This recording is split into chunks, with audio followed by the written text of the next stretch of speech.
This episode is sponsored by the Kirtland Partnership Committee, your community partners supporting the powerful missions based at Kirtland Air Force Base. From the 377th Air Base Wing and 58th Special Operations Wing to AFRL, Space Force, NNSA, and Sandia National Labs, Kirtland is a national asset with global impact, and it's all happening right in your backyard. Learn how KPC helps grow missions and support the people behind them at kpcabq.org.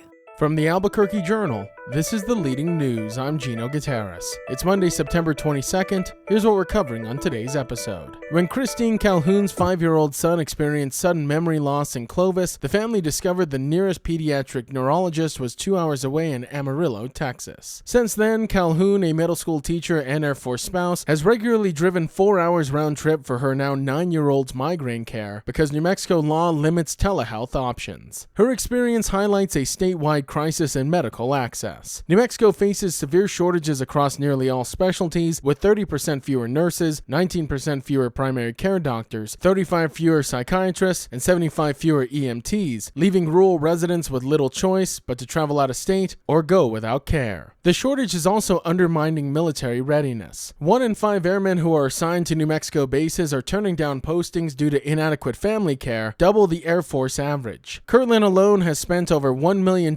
sending families out of state for medical treatment. While Cannon Air Force's base new, quote, circuit rider program has reduced medical rejections by flying in some specialists, it has not yet covered pediatric neurology. For families like the Calhouns, frequent out-of-state trips remain the only option, and a stark reminder of the state's healthcare gap.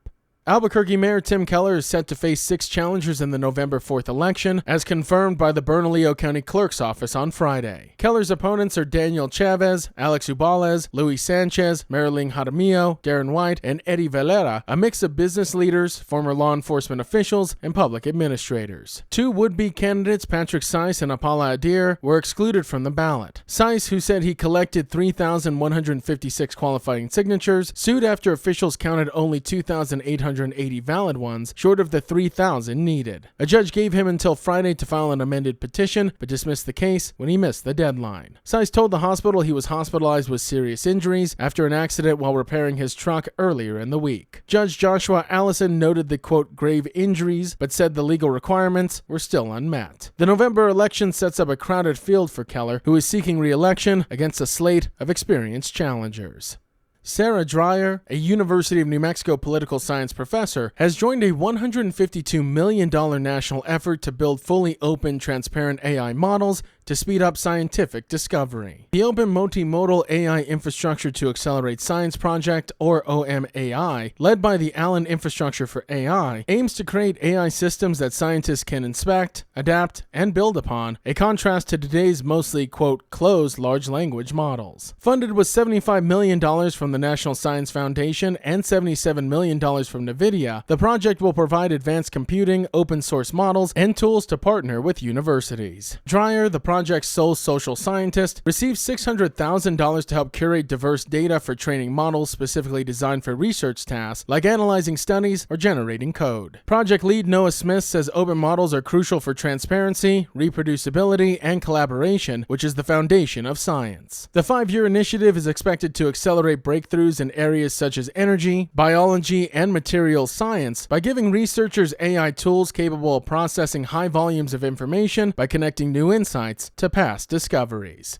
As Route 66's 100th anniversary nears, Albuquerque is replacing aging bus shelters along Central Avenue with 14 new, quote, smart stops in the International District by the year's end. This comes at a cost of $450,000. Each stop will feature solar-powered lighting, shade. City officials say the redesign will improve safety, visibility, and cleanliness, but critics call it, quote, hostile architecture aimed at discouraging unhoused people from resting or sleeping. The new shelters have fewer seats, no side panels, and benches divided by a pole, making lying down impossible. Business owners argue the money should go towards curbing drug use or improving pedestrian safety instead. Some riders welcome cleaner shelters and fewer loiterers, while others, especially those experiencing homelessness, say the city is removing one of the few public spaces available for shade and rest without addressing the root issue of housing.